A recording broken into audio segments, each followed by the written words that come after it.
और तज़ाबियत हो जाती है और खट्टी डकारें आने लग जाती हैं।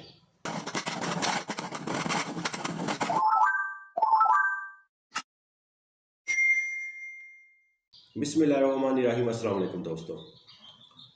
कुछ दोस्त कहते हैं जी हम खाना खाते हैं और हमें खाना खाते ही पेट फूल जाता है और बहुत बहुत फील होता है और तज़ाबियत होने लग जाती है और खट्टी डकाने आने लग जाती हैं। इसके लिए हमें कुछ बताएं। इसके लिए चंद चीज़ें मैं बताऊंगा, वो आप एक मरतबा ही इसको बनाकर रख लेंगे तो इंशाल्लाह आपको जो बोझ होता है, गैस होती है, तज़ाबियत होती है और खट्टी डकारें आती हैं, वो इससे नहीं आएंगी।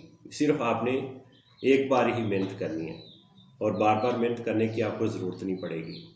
और जैसे कि इंसान समोसे खाता है, पकोड़े खाता है, पराठे खाता है, कुछ ऐसी चीज़ें खाता है, बर्गर, शवारमे, टिक्के, ये चीज़ें लेता है तो इसके साथ तज़ाबियत ज़्यादा हो जाती है और बोझ ज़्यादा हो जाता है और पेट इतना फूल जाता है जैसे हमने कितना ज़्यादा खा लिया, हालांकि मुनासिब खाया होता है।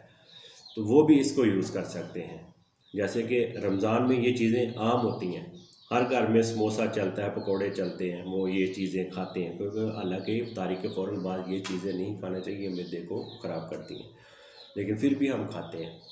ऐसा जब जो लोग खाते हैं वो ये साथ ले लिया करेंगे तो उनको पेट में बोझ नहीं होगी और गैस नहीं बनेगी। जो चीज़ें मैं आपको बताने जा रहा हूँ वो भी अक्सर आपके घर में मौजूद होती हैं। आपने सौंफ 4 ग्राम, सफ़ेद ज़ीरा 3 ग्राम और खुशक धनिया ये भी आपने 3 ग्राम लेना है। ये तीनों चीज़ों को आपने ग्राइंड कर लेना है। इसको आपने किस तरीके से यूज़ करना ताकि आपके मैदे में गैस ना हो, बोझ बोझ ना फील हो। आपने 1 गिलास नीम गर्म पानी का ले लेना है और हाफ़ चम्मच आपने ये जो तीनों चीज़ों आपने पीस कर रखी हैं, हाफ़ चम्मच आपने इस पाउडर का ले लेना है और ये आप खाना खाने के बाद इसको फ़ौरन यूज़ करें। हाफ़ ग्लास पानी का ले लें जितना आप इजीली पी सकते हो।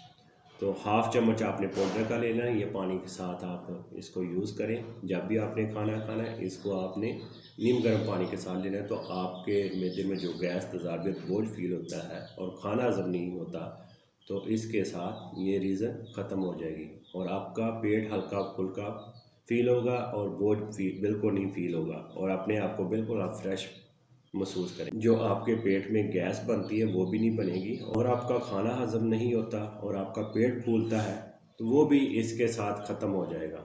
उम्मीद करता हूँ मेरी वीडियो अच्छी लगी होगी। अच्छी लगी तो इसको लाइक शेयर ज़रूर कर दिया करें। हाँ जी, मेरे चैनल को भी सब्सक्राइब करें। मैं मिलूँगा एक और वीडियो के साथ। मुझे दें इजाज़त। अल्लाह हाफिज़।